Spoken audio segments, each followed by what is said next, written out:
नमस्ते दोस्तों। आज के इस एक्सप्लेनर में हम एक ऐसा सफर शुरू करने वाले हैं जो सच कहूं तो हमारी दुनिया देखने के नजरिए को पूरी तरह से पलट कर रख देगा। हम सीधे सब एटॉमिक यानी उप परमाणु स्तर की गहराई में उतरने वाले हैं और ये सफर हमारे इस रोजमर्रा के भरोसे को जड़ से उखाड़ देगा कि हमारी दुनिया सिर्फ ठोस चीजों से बनी है। तो चलिए शुरू करते हैं। तो चलिए सीधे इस बुनियादी सवाल पर आते हैं। आखिर ये रियलिटी, ये वास्तविकता असल में बनी किस चीज से है?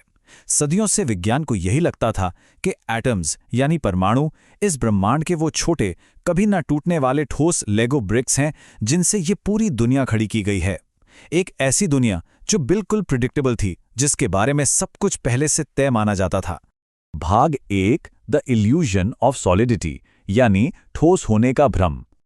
मॉडर्न फिजिक्स की असली रोमांचक कहानी यहीं से शुरू होती है, क्योंकि वैज्ञानिक कभी शांत नहीं बैठते, राइट? वो इस गहराई में झांकने के लिए बेताब थे, लेकिन इसके लिए एक खास नजर की जरूरत थी।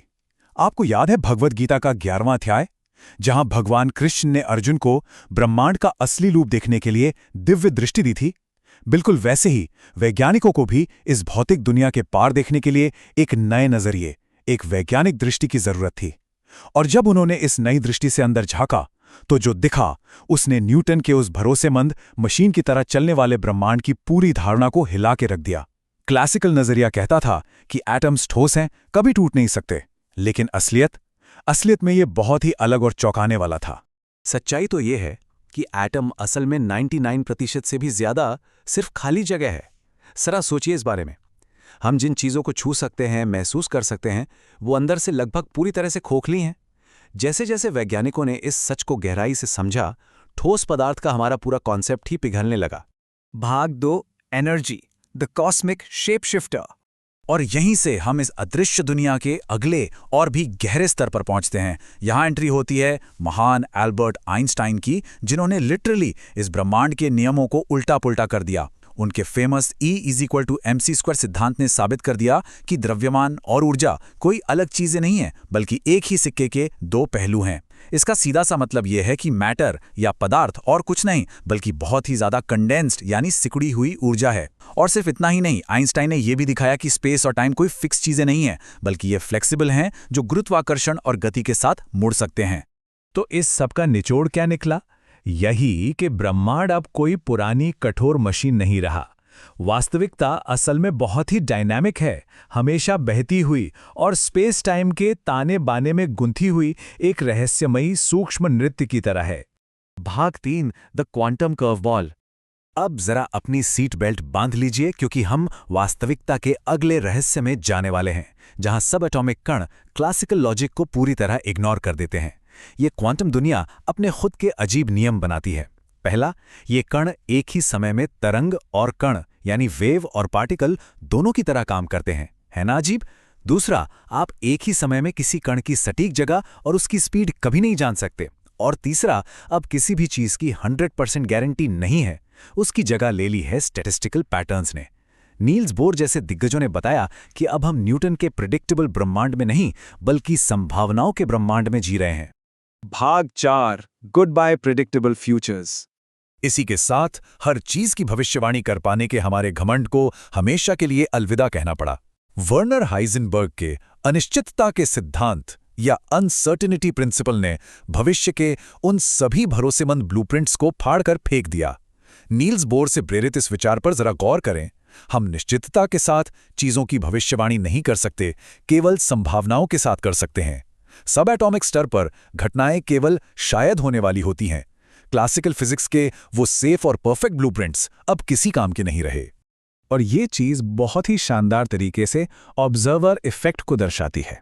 देखिए ये कैसे काम करता है। पहला कदम, एक फील्ड है जो अनंत संभावनाओं से भरी हुई है। दूसरा कदम, देखने वाला यानी ऑब्जर्वर उसे मापता है या उस पर नजर डालता है।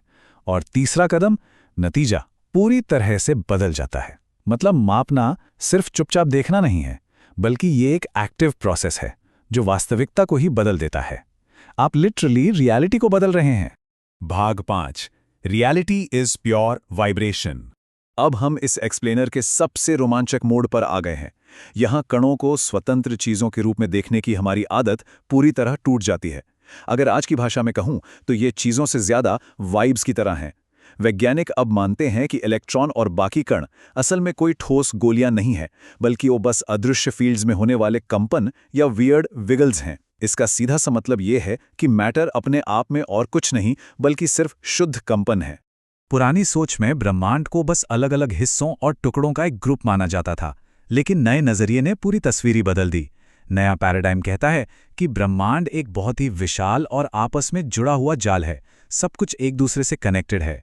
और ये वैज्ञानिक खोज हमें एक बहुत बड़े फिलॉसफिकल नतीजे पर ले जाती है। वास्तविकता असल में अलग थलग चीज़ों के बारे में है ही नहीं, बल्कि ये पूरी तरीके से कनेक्शन और रिश्तों के बारे में है। भाग 6 द मिस्ट्री ऑफ कॉन्शियसनेस, यानी चेतना का रहस्य।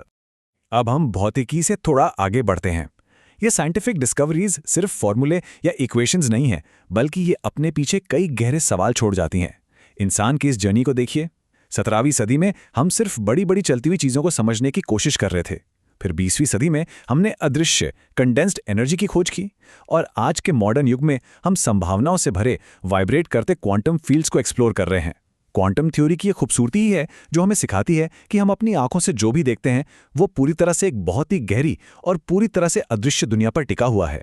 लेकिन इन सब के बाद भी एक सबसे बड़ा सवाल हमारे सामने खड़ा है जो सच में सोचने पर मजबूर कर देता है। ये अदृश्य ऊर्जा आखिर चेतना कैसे बन जाती है?